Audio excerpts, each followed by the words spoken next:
जय हिंद, वंदे मातरम। स्वागत है आप सभी का free exam zone YouTube channel पर। दोस्तों, अगर आप उत्तर प्रदेश पुलिस का एग्जाम देने वाले हैं तो आज हम ये हिंदी का शानदार प्रैक्टिस सेट लेकर के आए हैं।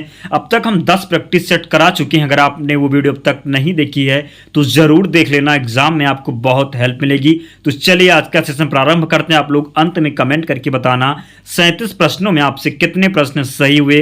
तो चलिए आज का शानदार प्रश्न देखते हैं। कबीरदास, तुलसीदास, सूरदास आदि कौन से काल के कवि हैं? तो आपको ध्यान रखना है, कबीरदास, तुलसीदास और सूरदास ये भक्ति काल के कवि हैं। तो यहां पर सेकंड ऑप्शन का चयन जिसने भी किया है उसका सही उत्तर हो जाएगा। नेक्स्ट क्वेश्चन है, सूरदास को किस रस का सम्राट कहा जाता है? सूरदास को किस रस का सम्राट कहा जाता है? वात्सल्य रस होगा, श्रृंगार रस होगा, शांत रस होगा या फिर भक्ति रस होगा? तो सूरदास को किस रस का सम्राट कहा जाता है? तो वात्सल्य रस का सम्राट कहा जाता है, आपको ध्यान रखना है। अगला प्रश्न है, तुलसी की भक्ति भावना किस प्रकार की थी? तुलसी की भक्ति भावना किस प्रकार की थी? दास्य भाव की थी, घृणा भाव की थी, प्रेम भाव की थी या फिर सखा भाव की थी? तो आप सभी को पता होगा तुलसी की जो भक्ति भावना थी किस प्रकार की थी? तो दास्य भाव की थी, ध्यान रखना है। फर्स्ट ऑप्शन का चयन जिसने भी किया है सही उत्तर हो जाएगा। अगला प्रश्न है, हिंदी गद्य का सर्वप्रथम युग किसे माना जाता है? तो किसे माना जाता है? तो हिंदी गद्य का सर्वप्रथम युग माना जाता है भारतेंदु युग को। तो फर्स्ट ऑप्शन का चयन जिसने भी किया है राइट आंसर हो जाएगा। दोस्तों, हमने वही प्रश्न लिए हैं जो कई बार एग्जाम में पूछे गए, आपके एग्जाम में आने की प्रबल संभावना है। तो आप लोग अंत तक जुड़े रहना और अंत में कमेंट करके जरूर बताना 37 प्रश्नों में आपसे कितने प्रश्न सही हो पा रहे। अगला प्रश्न है, निम्न में से कौन सा उत्तर आधुनिकता का तत्व नहीं है? विकेंद्रीयता होगा, केंद्रवाद होगा, विखंडन होगा या फिर स्थानीयता होगा? तो ध्यान रखना है, जो राइट आंसर हो जाएगा केंद्रवाद हो जाएगा। सेकंड ऑप्शन यहां पर सही उत्तर। दोस्तों, अगर आप 37 प्रश्नों में 30 प्रश्न सही कर पा रहे तो आपकी तैयारी निश्चित ही हाई लेवल की चल रही। अगर आप कम सही कर पा रहे तो आपको बहुत मेहनत करने की जरूरत है। तो आप लोग लास्ट तक जरूर बने रहेगा और अंत में बताना कितने प्रश्न आपकी सही हो पा रहे। अगला प्रश्न है, अपभ्रंश शब्द का प्रयोग सर्वप्रथम किसने किया? अपभ्रंश शब्द का प्रयोग सर्वप्रथम किसने किया? भरत, पतंजलि, राजशेखर या फिर भामा? तो इसका जो राइट आंसर हो जाएगा कमेंट करके जरूर बताएं। तो इसका जो सही उत्तर हो जाएगा पतंजलि हो जाएगा। अपभ्रंश शब्द का प्रयोग सर्वप्रथम किसने किया? तो पतंजलि इसका राइट आंसर है। अगला प्रश्न है, बीसल देव रासों के रचयिता कौन है?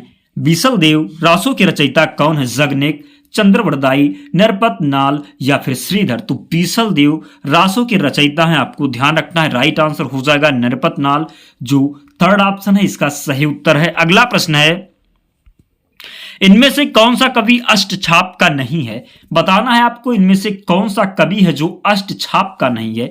सूरदास होगा, कुंभनदास होगा, नंददास होगा या फिर रैदास होगा? इनमें से कौन सा कवि अष्टछाप का नहीं है? तो राइट आंसर जो हो जाएगा ध्यान रखना है रैदास हो जाएगा। रैदास ये अष्टछाप की कवि नहीं है। बाकी नंददास, कुंभनदास, सूरदास ये सब अष्ट छाप की कवि हैं, आपको ध्यान रखना है। अगला प्रश्न है, अनुराग बांसुरी किसकी रचना है? अनुराग बांसुरी किसकी रचना है? रहीम, रसखान, नूर मोहम्मद या फिर छेद स्वामी? तो राइट आंसर हो जाएगा, ध्यान रखना, नूर मोहम्मद हो जाएगा। अनुराग बांसुरी किसकी रचना है? तो नूर मोहम्मद की है। थर्ड ऑप्शन यहां पर राइट आंसर है, जरूर ध्यान रखना। अगला प्रश्न है,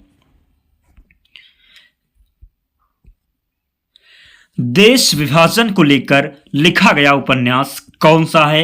अमृत और विष होगा, झूठा सच होगा, अपने अपने अजनबी या फिर अंतराल हो जाएगा? तो ध्यान रखना, देश विभाजन को लेकर लिखा गया उपन्यास जो है ये झूठा सच है। कई बार प्रश्न बना है तो जरूर ध्यान रखिएगा। अगला प्रश्न है, दोस्तों 10 प्रश्न हो चुके हैं, कमेंट करके आप लोग बताएं 10 प्रश्नों में आपके कितने प्रश्न सही हुए, फिर हम आगे बढ़ रहे। अगला प्रश्न है, दक्षिण भारत हिंदी प्रचार सभा का मुख्यालय कहाँ है? बेंगलुरु होगा, चेन्नई होगा, एर्नाकुलम होगा या फिर हैदराबाद होगा? तो दक्षिण भारत हिंदी प्रचार सभा का मुख्यालय कहाँ है? तो राइट आंसर हो जाएगा चेन्नई। सेकंड ऑप्शन यहां पर सही उत्तर है, जरूर ध्यान रखिएगा। अगला प्रश्न है, सिक्का जमाना सिक्का, जमाना, मुहावरे का अर्थ क्या है? सफलता प्राप्त करना, जीत जाना, प्रभाव स्थापित करना या फिर कड़ी टक्कर देना। तो सिक्का, जमाना जो मुहावरे का अर्थ हो जाएगा, प्रभाव स्थापित करना हो जाएगा। थर्ड ऑप्शन का चयन जिसने भी किया है सही उत्तर हो जाएगा। अगला प्रश्न है, मोक्ष की इच्छा रखने वाला क्या कहलाता है? मोक्ष की इच्छा रखने वाला क्या कहलाता है? जिज्ञासु कहलाता, कर्मठ कहलाता, उत्सुक कहलाता, मुमुक्षु कहलाता है। तो आप सभी को पता होगा मोक्ष की इच्छा रखने वाले को मुमुक्षु कहा जाता है। तो यहां पर फोर्थ ऑप्शन राइट आंसर है। अगला प्रश्न है, वर्तनी की दृष्टि से शुद्ध शब्द बताइए। वर्तनी की दृष्टि से शुद्ध शब्द बताइए। अविराम होगा, अविरम होगा, अभिराप होगा या फिर अभिराम होगा। तो आपको ध्यान रखना है वर्तनी की दृष्टि से जो शुद्ध शब्द हो जाएगा, फर्स्ट ऑप्शन जो है अभिराम हो जाएगा। वर्तनी की दृष्टि से शुद्ध शब्द बताइए तो अभिराम जो लिखा हुआ है वो शुद्ध है, बाकी अशुद्ध लिखा हुआ है वर्तनी की दृष्टि से, आपको ध्यान रखना। तो राइट आंसर फर्स्ट ऑप्शन हो जाएगा। अगला प्रश्न है, कवि का सही बहुवचन रूप बताइए। कवि वृंद होगा, कविगण होगा, कविजन होगा, फिर कविवर्ग होगा। तो कवि का जो बहुवचन रूप हो जाएगा कविगण हो जाएगा। सेकंड ऑप्शन का चयन जिसने भी किया है राइट आंसर हो जाएगा। अगला प्रश्न है, गौ शब्द का वचन पहचानिए। तो गौ शब्द का जो वचन हो जाएगा कौन सा हो जाएगा? तो राइट आंसर हो जाएगा एक वचन। गौ शब्द का वचन जो हो जाएगा एक वचन हो जाएगा, ध्यान रखना है।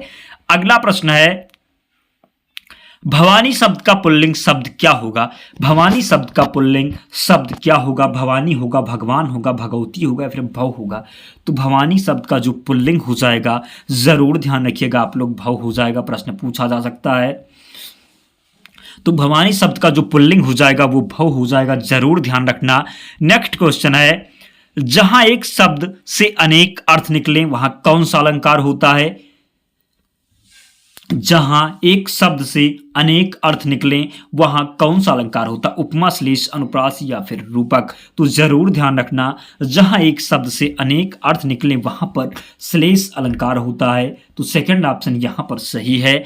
अगला प्रश्न है,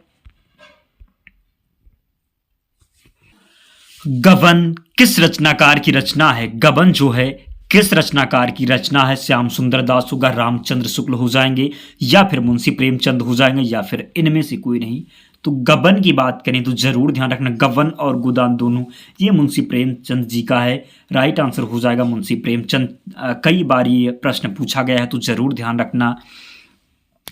अगला प्रश्न है, सन 1955 में साहित्य अकादमी पुरस्कार किसे प्रदान किया गया था? भगवती चरण शर्मा, अमृत राय या फिर आज्ञे या फिर इनमें से कोई नहीं। तो सन 1955 में साहित्य अकादमी पुरस्कार किसे प्रदान किया गया था? तो राइट आंसर यहां पर हो जाएगा इनमें से कोई नहीं, ऑप्शन में कोई नहीं है इनमें से। तो आप लोग ध्यान रखना, सन 1955 में साहित्य अकादमी पुरस्कार जो दिया गया था ये माखनलाल चतुर्वेदी को दिया गया था। किसे दिया गया था? तो माखनलाल चतुर्वेदी को दिया था। किस रचना के लिए? तो जरूर ध्यान रखना, हिमतरंगिणी हो जाएगा। अगला प्रश्न है, निम्नलिखित में से कौन सा भाषा का मौखिक रूप है? आपको बताना है। भाषा का मौखिक रूप है, पत्र होगा, परियोजना होगा, निबंध होगा या फिर परिचर्चा हो जाएगा। तो निम्नलिखित में से कौन सा भाषा का मौखिक रूप है? तो परिचर्चा हो जाएगा। राइट आंसर फोर्थ ऑप्शन यहां पर सही है, जरूर ध्यान रखना। अगला प्रश्न है, हिंदी साहित्य की प्रथम कहानी का नाम क्या है? हिंदी साहित्य की प्रथम कहानी का नाम क्या है? इंदुमती होगा, प्रेम सागर होगा, रानी केतकी की कहानी होगा या फिर आकाशदीप हो जाएगा। तो हिंदी साहित्य की प्रथम कहानी का जो नाम हो जाएगा वो इंदुमती हो जाएगा। फर्स्ट ऑप्शन यहां पर राइट आंसर है। हिंदी साहित्य की प्रथम कहानी का नाम हो जाएगा तो इंदुमती हो जाएगा, जरूर ध्यान रखना। अगला प्रश्न है, जिन वर्णों का उच्चारण स्वतंत्र होता है उन्हें क्या कहते हैं?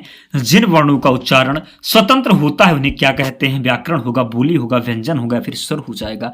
तो जिन वर्णों का उच्चारण स्वतंत्र होता है उन्हें क्या कहा जाता है? तो स्वर कहा जाता है, जरूर ध्यान रखना। फोर्थ ऑप्शन यहां पर राइट है। अगला प्रश्न है, निम्नलिखित वाक्यों में से अशुद्ध वाक्य पहचानिए। निम्नलिखित वाक्यों में से अशुद्ध वाक्य पहचानिए। वह लोग घर जा रहे हैं, उसे जल्दी घर जाना था, मुझे वहां नहीं जाना है, पिता ने मेरे से क्या कहा। निम्नलिखित वाक्यों में से अशुद्ध वाक्य जो हो जाएगा जरूर ध्यान रखना। पिता ने मेरे से क्या कहा, ये अशुद्ध लिखा हुआ है, यहां पर हो सकता है पिताजी ने मुझसे क्या कहा हो जाएगा, तो ध्यान रखना पिता ने मेरे से क्या कहा, ये अशुद्ध वाक्य, तो राइट आंसर फोर्थ ऑप्शन हो जाएगा। अगला प्रश्न है, बंधन शब्द का उचित विलोम शब्द कौन सा है। बंधन शब्द का उचित विलोम शब्द कौन सा है। कैद होगा, स्वतंत्र होगा, मुक्ति होगा, फिर बंदी होगा। तो बंधन का जो विलोम शब्द हो जाएगा वो मुक्ति हो जाएगा, जरूर ध्यान रखना। थर्ड ऑप्शन यहां पर राइट आंसर है। अगला प्रश्न है, बीजक के रचनाकार कौन है। बीजक के रचनाकार कौन है, तुलसी, कबीर, रसखान या फिर रहीम। तो बीजक की बात करें तो इसके रचनाकार हैं कौन है, तो जरूर ध्यान रखना कबीरदास जी हैं, तो सेकंड ऑप्शन यहां पर राइट है। बीजक के रचनाकार कौन है, तो कबीरदास जी हैं, ध्यान रखना आप लोग। अगला प्रश्न है, निम्नलिखित वाक्यों में से कौन सा कथन अशुद्ध है। आपको बताना है, चार ऑप्शन दिए हुए हैं, कौन सा कथन है जो अशुद्ध है। कल लोगों की भीड़ जमेगी, शायद वर्षा हो रही है, कहाँ जाना है, हमारे पास समय कम है। तो आप लोग राइट आंसर कमेंट करके जरूर बताएं। आप लोग कमेंट नहीं करते हैं, अगर आप लोग तैयारी अच्छे से कर रहे हैं, आपको प्रश्न का आंसर पता है, तो जरूर कमेंट करते रहें ताकि पता चले कि आप लोग तैयारी अच्छे तरीके से कर रहे हैं। निम्नलिखित वाक्यों में से कौन सा कथन अशुद्ध है, तो यहाँ पर जो राइट आंसर हो जाएगा, जरूर ध्यान रखना, कल लोगों की भीड़ जमेगी, ये अशुद्ध है।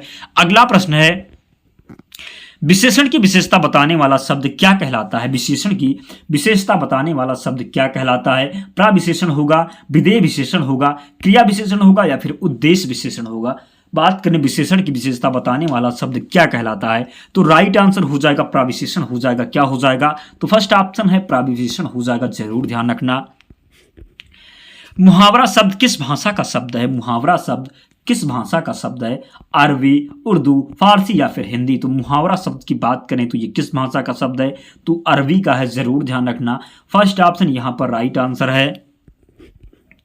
थोड़ा सा दूध गर्म कर दो, थोड़ा सा दूध गर्म कर दो, इस वाक्य में कौन सा विशेषण का भेद है। थोड़ा सा दूध गर्म कर दो, इस वाक्य में कौन सा विशेषण का भेद है। गुणवाचक होगा, सार्वनामिक होगा, अनिश्चित परिमाणवाचक होगा, निश्चित संख्यावाचक होगा। तो थोड़ा सा दूध गर्म कर दो, इस वाक्य में कौन सा विशेषण का भेद है, तो जरूर ध्यान रखना। यहां पर जो राइट आंसर हो जाएगा कमेंट करके आप लोग जरूर बताएं, तो अनिश्चित परिमाणवाचक हो जाएगा। क्या हो जाएगा, तो थर्ड ऑप्शन का चयन जिसने भी किया है अनिश्चित परिमाणवाचक, उसका राइट आंसर हो जाएगा। अगला प्रश्न है, कौन सा शब्द नवीन शब्द का विलोम है। कौन सा शब्द नवीन शब्द का विलोम है, तो प्राचीन हो जाएगा। नवीन शब्द का विलोम, ध्यान रखना आप लोग। दोस्तों 31 प्रश्न हो चुके हैं, जिसने भी अब तक वीडियो को लाइक नहीं किया, प्लीज़ यार आप लोगों से रिक्वेस्ट है, आप लोग वीडियो को ज़रूर लाइक कर दें और चैनल को भी सब्सक्राइब कर लें, क्योंकि अगर आप अंत तक हमारे साथ जुड़े रहते हैं, जितने प्रैक्टिस सेट हम करवाते हैं सभी आप देख कर जाते हैं, तो आप 37 में 37 नंबर करके आएंगे, ये मेरा आपसे दावा है। तो आप लोग ज़रूर चैनल को सब्सक्राइब कर लेना और वीडियो को लाइक कर देना। अगला प्रश्न है, भाषा के क्षेत्रीय रूप को क्या कहते हैं। भाषा के क्षेत्रीय रूप को क्या कहते हैं। बोली कहते हैं, राष्ट्रभाषा कहते हैं, राजभाषा कहते हैं, फिर साहित्य कहते हैं। तो राइट आंसर हो जाएगा भाषा के क्षेत्रीय रूप को क्या कहते हैं, तो बोली कहते हैं, जरूर ध्यान रखना। फर्स्ट ऑप्शन यहां पर राइट आंसर, आप लोग ध्यान रखिएगा। अगला प्रश्न है, इन शब्दों में से कौन सा शब्द चंद्रमा का समानार्थी है। चंद्रमा का समानार्थी आपको बताना है, कह सकते हैं पर्यायवाची बताना, इंदु होगा, रश्मि होगा, अंशु होगा, फिर दिनेश होगा। बात करें इन शब्दों में कौन सा शब्द चंद्रमा का समानार्थी है, तो जो राइट आंसर हो जाएगा क्या हो जाएगा, आप लोग कमेंट करके बताएं। तो यहां पर राइट आंसर हो जाएगा इंदु, फर्स्ट ऑप्शन सही उत्तर है, जरूर ध्यान रखिएगा। अगला प्रश्न है, प्रयुक्त शब्दों में से कौन सा शब्द एक वचन नहीं है। व्यथा, सत्य, दर्शन या फिर वर्षा। तो दर्शन जो होता है, ध्यान रखना आप लोग, प्रयुक्त शब्दों में से कौन सा शब्द एक वचन नहीं है, तो जो दर्शन होता है ये हमेशा बहुवचन में प्रयोग होता है। दर्शन की बात करें, कुछ एग्जाम्पल आपको ध्यान रखना, प्राण हो जाएगा, दर्शन हो जाएगा, तो इस प्रकार आप लोग जरूर ध्यान रखिएगा। अगला प्रश्न है, प्रशंसा का विलोम क्या होगा। बुराई, निंदा, आलोचना या फिर आधार। तो प्रशंसा का जो विलोम हो जाएगा निंदा हो जाएगा। क्या हो जाएगा, प्रशंसा का विलोम हो जाएगा निंदा, ध्यान रखना आप लोग। अगला प्रश्न है, धूमिल शब्द का विपरीत शब्द क्या है। धूमिल शब्द का विपरीत शब्द क्या है। स्वच्छ होगा, चमकीला होगा, धुंधला होगा या फिर उज्जवल होगा। दोस्तों उज्जवल का जो वर्तनी है, थोड़ा टाइपिंग मिस्टेक हुआ, आप लोग ध्यान रखना। उज्जवल में 2 बार आधा जा होता है, तो इसकी जो वर्तनी है पूछी जाती है, तो आप लोग ध्यान रखना। राइट आंसर जो हो जाएगा उज्जवल हो जाएगा। धूमिल शब्द का जो विलोम हो जाएगा, विपरीत हो जाएगा, वो उज्जवल हो जाएगा, आप लोग ध्यान रखना। अगला प्रश्न है, इनमें से कौन सा शब्द वायु का समानार्थी शब्द नहीं है? आपको बताना है वायु का समानार्थी शब्द नहीं, यानी कि वायु का पर्यायवाची नहीं। अनिल, मारुत, समर या फिर समीर? तो कमेंट करके बताएं आप लोग, इनमें से कौन सा शब्द वायु का समानार्थी नहीं है? तो क्या हो जाएगा? समीर हो जाएगा, समीर भी है। सो यहाँ पर जो राइट आंसर हो जाएगा समर हो जाएगा। क्या हो जाएगा? थर्ड ऑप्शन राइट है, ध्यान रखना आप लोग। कौन सा शब्द वायु का समानार्थी नहीं है? तो समर हो जाएगा, ध्यान रखना आप लोग जरूर। दोस्तों 37 प्रश्न हो चुके हैं, कमेंट करके बताएं आप लोग 37 प्रश्नों में कितने प्रश्न सही हुए। अगर आप 30 प्रश्न सही कर पा रहे, 30 प्रश्न अगर आप 37 में सही कर पा रहे तो आपकी तैयारी निश्चित ही अच्छी चल रही है। अगर आप 30 से कम हैं तो आपको दोस्तों बहुत मेहनत करने की जरूरत है, समय कम है, तो आप लोग अब लग जाइए पूरी मेहनत के साथ, तभी आपके नंबर अच्छे आएंगे। दोस्तों अगर आप इसकी पीडीएफ चाहते हैं तो टेलीग्राम चैनल से जुड़ जाना, लिंक डिस्क्रिप्शन बॉक्स में, या आप टेलीग्राम पर जाकर के सर्च कर लेंगे फ्री एग्जाम जोन चैनल मिल जाएगा आपको, वहां पर पीडीएफ मिल जाएगी। दोस्तों तो मिलते हैं अगले वीडियो में, तब तक ध्यान रखिए अपना, पढ़ते रहिए, स्वस्थ और सुरक्षित रहिए। जय हिंद।